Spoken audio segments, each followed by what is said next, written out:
Ce qui nous ramène justement, si vous le voulez, docteur Paul Trouillas, vers votre grande passion, parce que aujourd'hui on se pose toujours la question quelle étude il faut faire pour être un grand philosophe? Est-ce qu'on est né philosophe ou on doit avoir un maître à penser, on doit avoir un orienteur?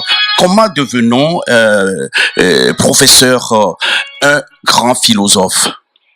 Écoutez, être philosophe, c'est essayer de prendre du recul sur, disons, les choses, le monde, les sociétés humaines, et puis réfléchir, essayer de trouver des vérités, finalement. Parce que le philosophe, il recherche la vérité, des vérités cachées, et en mettant en relation des données qui sont à peu près comparables, et puis il essaye d'en tirer un modèle, et s'il est pris de vérité, il va essayer de confronter son modèle à la réalité, voir si son modèle est vrai ou faux. Alors c'est justement le problème que certaines philosophies ne se contrôlent pas par le réel et au fond disent des choses qui ne sont pas vraies ou Alors, sur le plan intellectuel ou bien des choses qui sont condamnables sur le plan moral. Alors, ce qui vous a mené justement, après avoir fait plusieurs publications, respect docteur, respect professeur, vous éditez à l'édition Hermann, livre sur, on va dire même, je pourrais même appeler plutôt ça un plaidoyer sur l'avenir de l'humanité à travers du sang sur les idées. Du sang sur les idées avec un petit sous-titre qui n'est autre qu'une manifeste de la philosophie expérimentale. Pourriez-vous nous éclairer un peu sur cette terminologie? Eh bien, écoutez,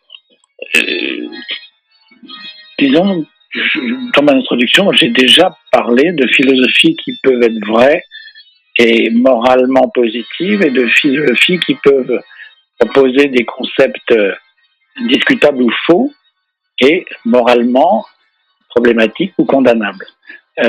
Donc, j'insiste sur le fait qu'il existe des philosophies qui sont positives, qui conduisent à la civilisation, à la construction des sociétés, au mieux-être de l'homme et à la vérité sur le plan intellectuel, au mieux-être de l'homme sur le plan moral, et des philosophies qui sont des philosophies qui sont fausses, qui affirme. On va y venir justement. C'est ça le point principal justement de cette publication. Vous dénoncez les grands philosophes qui ont contribué directement ou indirectement aux catastrophes humaines. Vous mettez ici en opposition deux grands penseurs, à savoir Karl Marx et Nietzsche. Les deux philosophes sont allemands. Est-ce que le siècle de lumière a été justement bouleversé par ces deux visions de la philosophie de vie?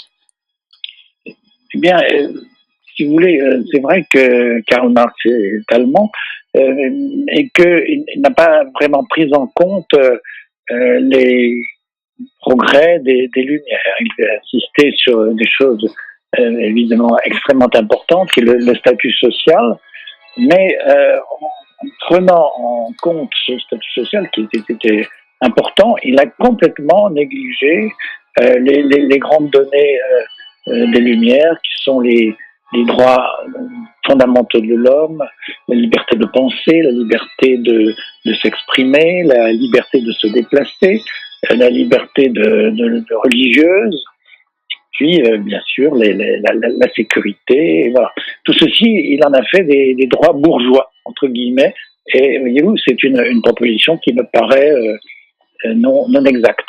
Et Nietzsche?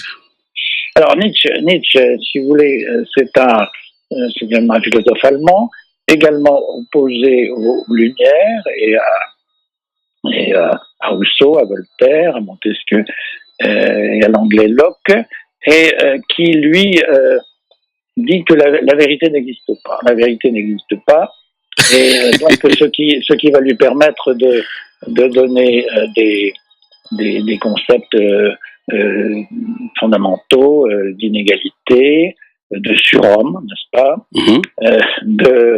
de sacrifices nécessaires des sous-hommes, puisque de sacrifice des malades.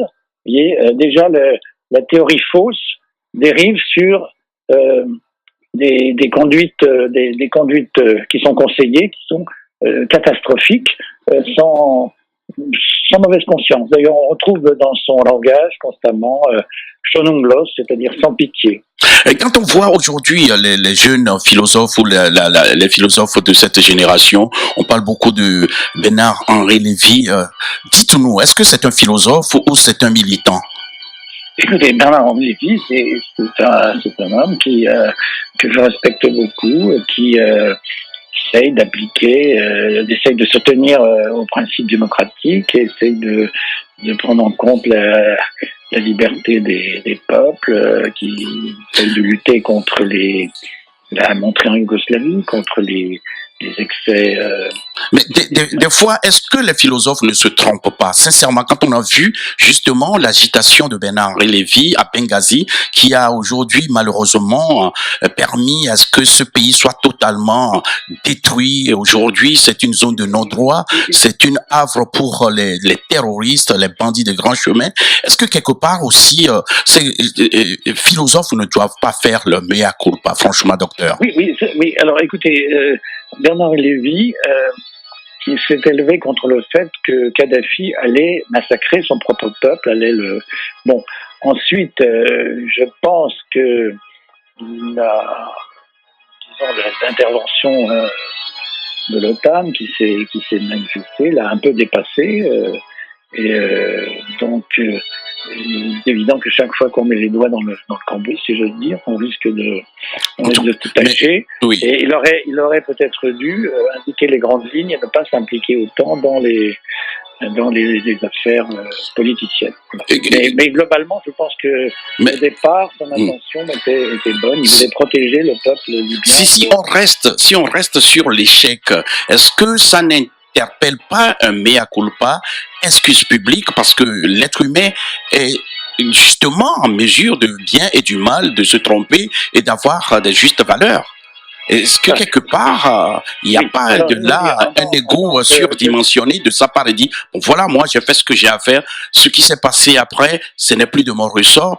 Est-ce que quelque part, ce n'est pas un ego d'un philosophe de mauvais temps? J'appuie sur le mot. Écoutez, il faut vraiment faire la part de ce qui lui revient et de ce qui ne lui revient pas, parce que c'est pas lui qui commande les armées, c'est pas lui qui décide des interventions. Bon, il faut prendre du recul, enquêter, savoir ce qui lui revient, sa responsabilité vraie. Alors, pour justement, pour revenir un peu sur votre publication, il y a certain nombre des mots qui ont élevé vos pensées à travers cette publication. Et je vous promets que dès que je vais terminer la lecture de cette grande publication, nous ferons un gros plan sur votre publication du sang, sur les idées de Paul Trouillas, et paru à l'édition édition Hermann autant pour moi. Je vous rappelle également que le sous-titre est une manifeste de la philosophie expérimentale. Dites-moi, professeur, est-ce qu'il y a des grands philosophes africains qui ont à vos yeux une admiration, allez, on va dire profonde? Déjà, Léopold Sédar Senghor me paraît un grand sage africain. Oui. Vraiment, son message magnifique, son ouverture d'esprit, la profondeur de sa pensée, la hauteur de vue sont magnifiques. Et bon, puissent beaucoup de dirigeants africains se placer à son niveau. Mais il s'était jamais déclaré philosophe. Il s'était jamais déclaré philosophe. Non, mais si vous voulez, je pense que c'est un poète et un politicien. Mais un homme politique qui pratique une grande politique démocratique, ça ne peut venir que de sa philosophie profonde. En tout cas, qu'est-ce que vous pouvez dire à l'endroit de notre auditoire pour leur susciter cette envie d'aller chercher, d'aller dans les bonnes librairies, de parcourir les belles feuilles de votre publication? Eh bien, si vous voulez, vraiment, mon message, c'est qu'on ne peut pas dire n'importe quoi en philosophie. Si vous dites des mots excessifs, voyez-vous, par exemple, Marx a dit l'existence de la bourgeoisie est incompatible avec la société. Vous voyez, c'est une chose qui est très grave, qui est très, très fausse, très grave, puisqu'il y a beaucoup de sociétés où il y a de bourgeoisie, des sociétés qui ne vont pas si mal. Bon, l'expérimentation du marxisme en Afrique, vous savez, a été catastrophique. On a fait dans certains pays africains, je pense à l'Angola, je pense à l'Éthiopie, je pense aux îles du Cap-Vert. Voilà, on a eu des expérimentations marxistes qui n'ont pas marché, et parce que c'est une pensée qui, au fond, ne s'adapte pas à la réalité. D'autres philosophes ont dit que la richesse n'amène pas au paradis. Ça, pour l'heure, c'est pas encore prouvé. Mais la pauvreté non plus. En tout cas, il faut que l'Afrique s'enrichisse, se développe. Mais je vais vous dire en conclusion, Oui. Il y a une sagesse africaine. Il y a une profonde humanité africaine et il y a une philosophie africaine de fond qui, dans ces peuples, qui me touche profondément et qui justement se manifeste dans les grands peuples d'Afrique équilibrés. Alors bien sûr, il y a eu des génocides, il y a des guerres, particulièrement en Afrique de l'Ouest. Enfin, globalement, si vous voulez, il y a une grande sagesse, une sagesse profonde des Africains.